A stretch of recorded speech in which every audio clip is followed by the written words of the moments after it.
Actually, nowadays, the Chinese companies, their priority is to develop relationships with Western companies because they have ambition.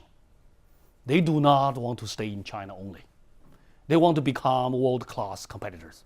They want to go overseas. They want to be in Europe. They want to be US. And one way for them to do nowadays, probably you now probably notice it, they started to have very aggressive merger acquisition programs. They buy a lot of companies. But interesting thing is, after they purchase the foreign company, they leave them alone. That's something very interesting. For example, when Geely purchased the Volvo of Sweden, they leave the Volvo alone. No integration, no combination. You just do whatever you do. When you need money, we'll give you the money. But we're not going to interfere with you. First, I was puzzled. Why are you doing this? Then I learned, okay, make good sense. Because not only the Chinese companies, Brazilian companies, Indian companies, all the developing country companies, when they make acquisitions in the developed countries, they often do the same.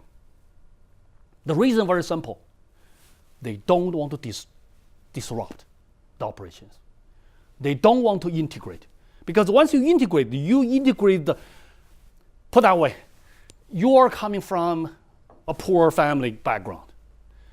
Okay, you have the marriage liaison to a noble family. Do you want to integrate those noble family down to your kind of a poor background? Or you want to be upgraded to their situation? In a certain marriage, once you marry, they settled. They said, okay, I don't have to do anything anymore. I don't have to improve myself. Okay, now you are my husband. Okay, you got to support me. Okay, then I don't do anything. Then I don't have a job. I quit my job. Okay, I don't exercise. Okay, so on. Then you know that the relationship will go sour. Okay, that relationship will not be maintained for the long run. You still got to make yourself attractive, in a sense, right? And so even within the marriage, you got to make yourself attractive. Within the Guanxi network, you have got to make yourself attractive in order to maintain a useful relationship. So competition, cooperation need to be somewhat balanced. I think that the Western people tend to dismiss the long-term benefit of Guanxi.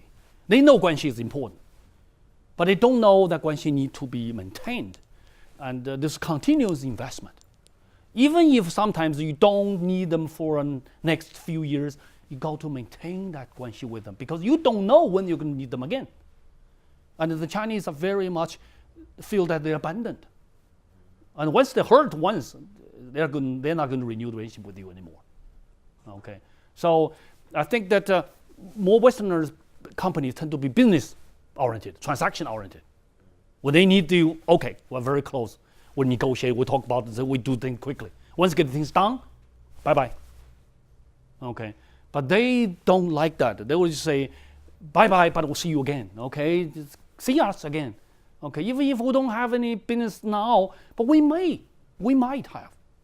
Okay, give us a visit. Okay, maintain the relationship, and informally have some kind of interaction, and so on. But of course, I understand that there's always a cultural difference. No matter how much you want to go towards each other, there's always a gap. That's okay. You don't have to be like them. Okay, and they'll never become like you exactly. There's just no way for them to be totally merged. But as long as you show the effort you're trying to accommodate, I think they will remember it. Right? The Chinese do not really want to just rely on contract or any kind of formal way of dealing with things. They just think this is too rigid. And China is so dynamic, changing so quickly. And the things they are doing so uncertain. They just don't think that it's possible for them to rely on contract. So I would argue the same way. Can anybody basically prove that the best marriage is to rely on a very detailed contract? I don't think so, right? I think our love for each other speaks very loud. I mean, if we have a detailed contract before we marry, I even doubt whether we can start very, very nicely, because I become very concerned about everything. And every day we have a quarrel, some debate. Okay, we can open the contract and say, okay, now they said you cannot be this loud to me. Okay, you cannot yell at me. Okay, you got to come home at 5 o'clock. Okay, go to this. I don't think that's really workable.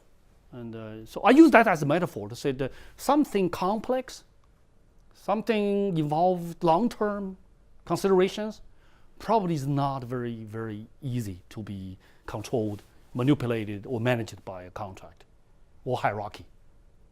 Any fixed rules nowadays, I really question, would going to be very useful in the future, because we're in a highly dynamic and uncertain environment. Things change so quickly and so much. And people do not just work for money, for other things as well.